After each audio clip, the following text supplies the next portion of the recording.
Chapter 12, Government and Liberty. We now turn to a piece by Patrick Baker entitled Government and Liberty. We include this piece because it was widely circulated among cooperatists at this time and served as a catalyst for the movement. It was published shortly after the DeVos-Sagers debate. Mr. Baker was a professional physician in the United States and wrote several books on politics and philosophy, also serving several terms as a highly popular U.S. Senator before returning to his writing and his medical practice. Government and Liberty by Patrick Baker. The real issue and concern in formulating any sort of governing body is the question of power, the ability to force compliance. The power a government is enabled with to force its citizens to comply with policies it legislates sets the stage for how individual freedom will fare in that society.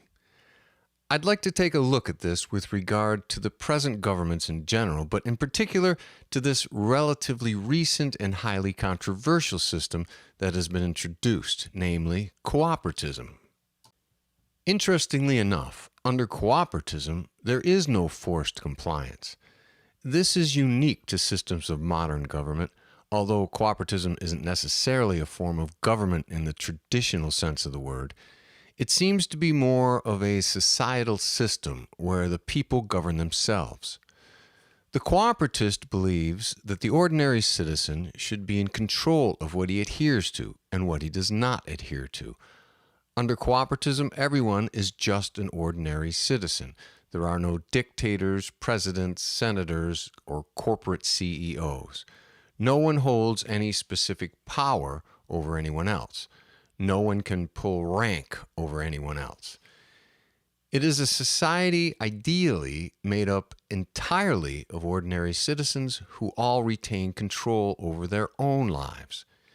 Each individual has equal opportunity, means, choice, and power over how they live.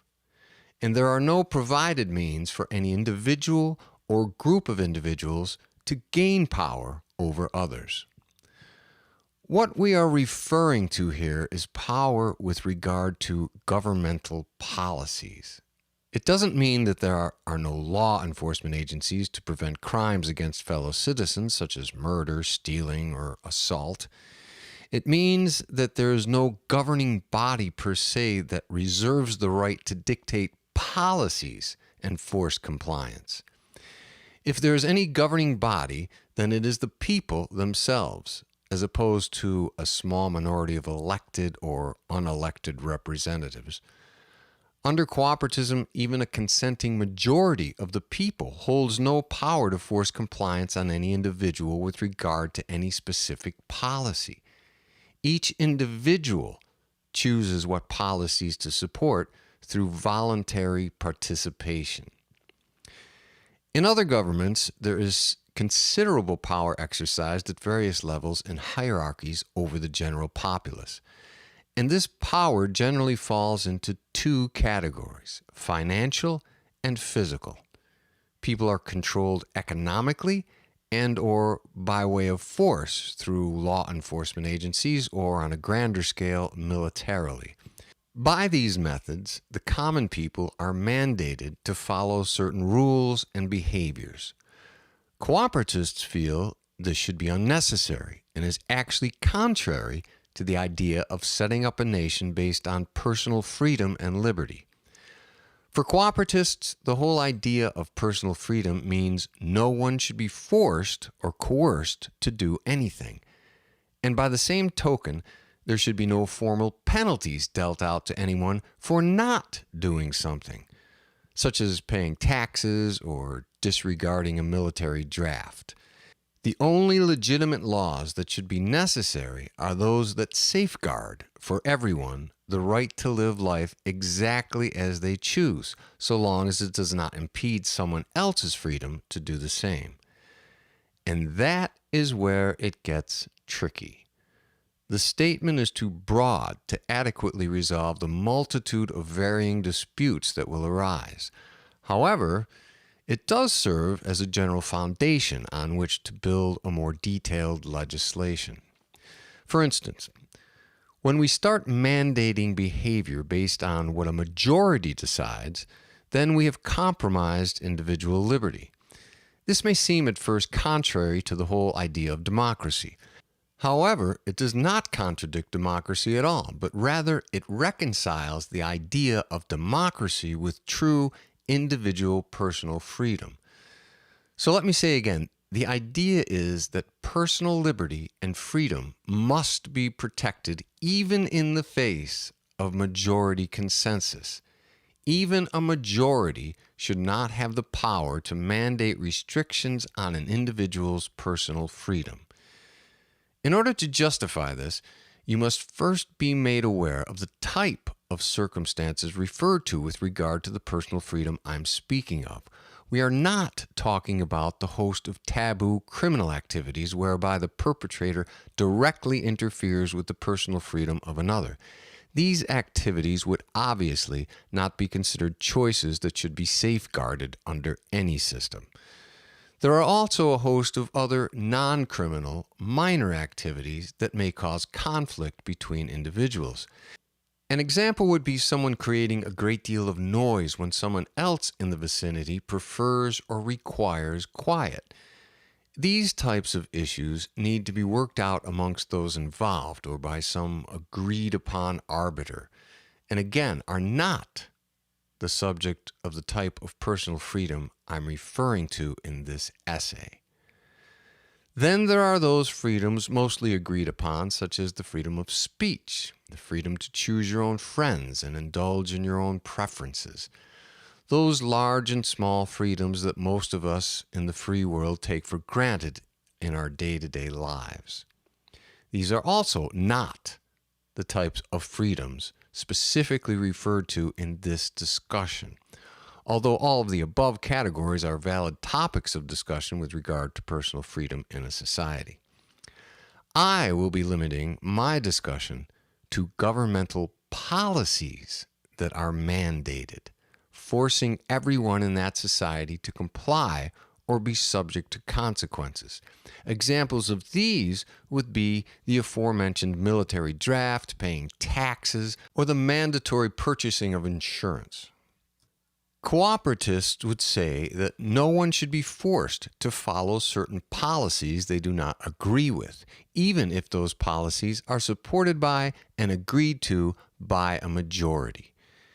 If everyone benefits from a particular proposal or policy, then most people will agree to it. That is the premise. For example, the workforce would not be mandated in a cooperative society, but freely agreed to because it is in the best interest of everyone. Therefore, force or coercion would not be necessary. If a majority of the people don't freely comply, then the system fails, period. In the case of cooperatism, if the majority of people choose non-compliance, then they have essentially and effectively voted against the system. There can be no cooperatism without voluntary compliance. And this is the point. There can be no mandated policy in this regard, or there is no personal freedom. No system or government should be allowed to persist without the voluntary compliance of a majority of its people. There is no need to put legal penalties in place against those who refuse participation, for their numbers will be insignificant, and the system will be able to function for everyone even without their compliance. So, as in a democracy, the majority will still rule in terms of policy implementation. However, those who choose not to participate would not be forced to. They would be allowed their dissent, their freedom of choice. They would be allowed their objection, and they would be allowed not to participate. When governments or majorities are given the power to force compliance, it leads to tighter control over freedom.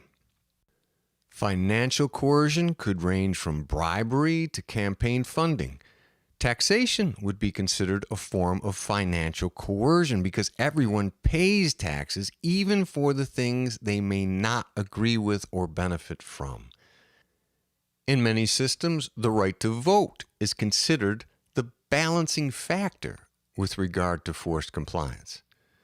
Everyone can vote for their choice amongst a limited group of candidates who, once elected, are then given the power to implement and enforce policy for the masses.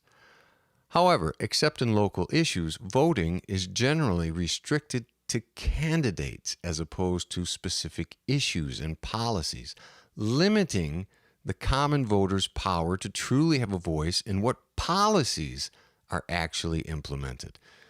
So it may be the case where your views are mostly aligned with a particular candidate, but there are several issues on which you drastically disagree. When you cast your vote for that candidate, you automatically give him or her the power to implement and force you, by law, to comply with those policies that you very much do not agree with. Your freedom of choice with regard to that issue is usurped, ironically, by your vote.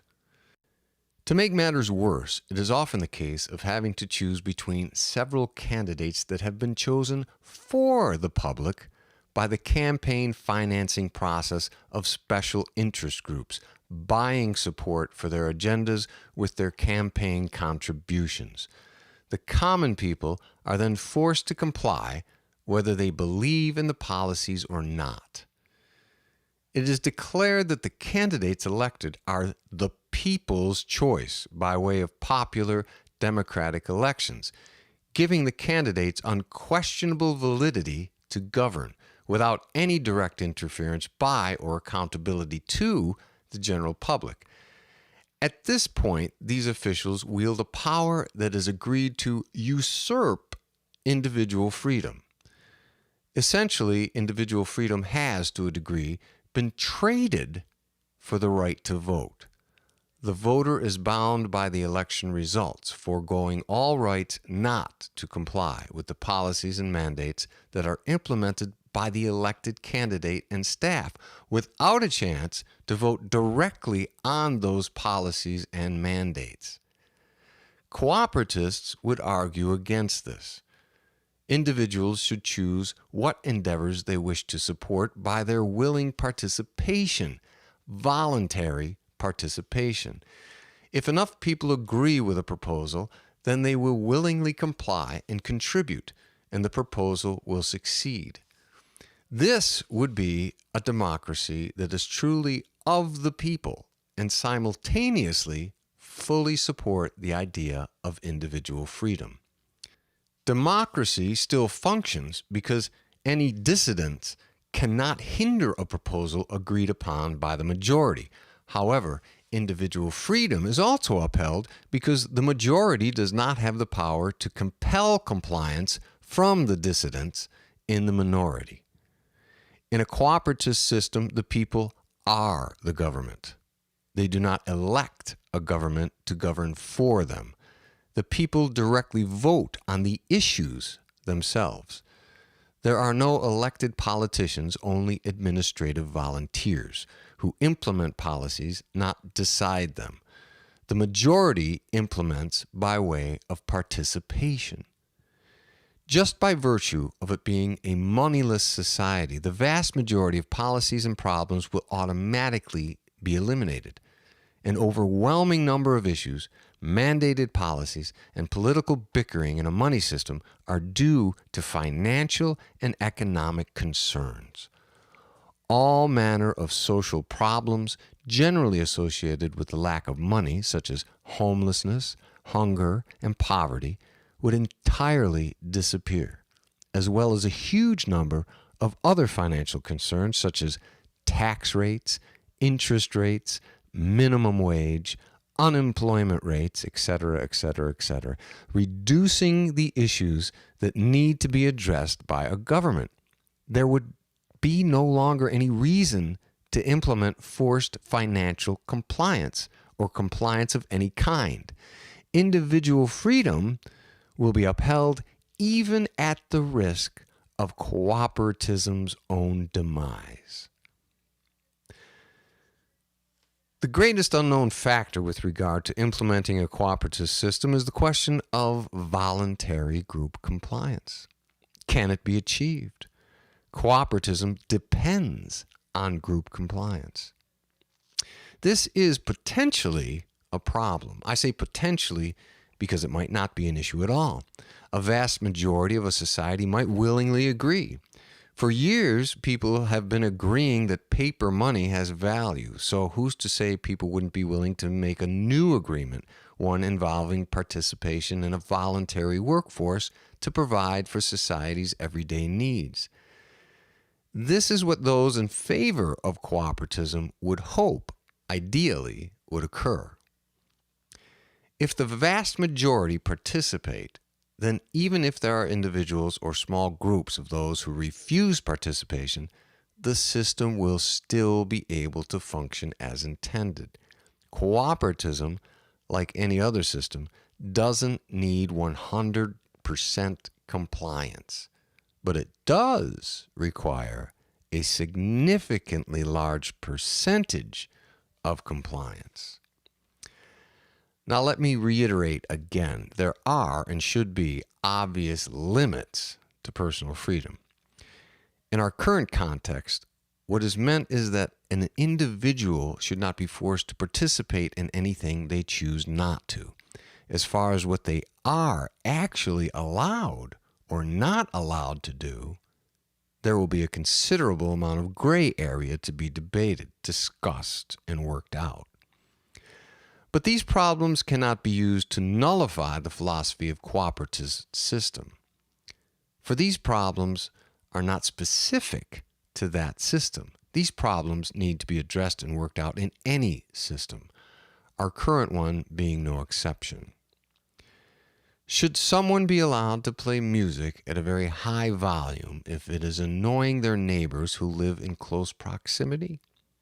What kind of tolerance thresholds should be set for these types of circumstances? It is my contention that there should be no national governing body under cooperatism dealing with such issues. It would be left up to the parties involved to come to some sort of agreement, or, on the next level, for local communities to decide and enforce.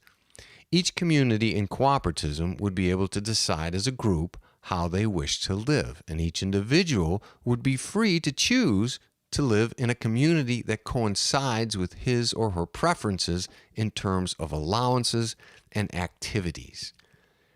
Cooperatism may or may not be tenable for a modern society, but the Alpha City Project makes a powerful case indeed.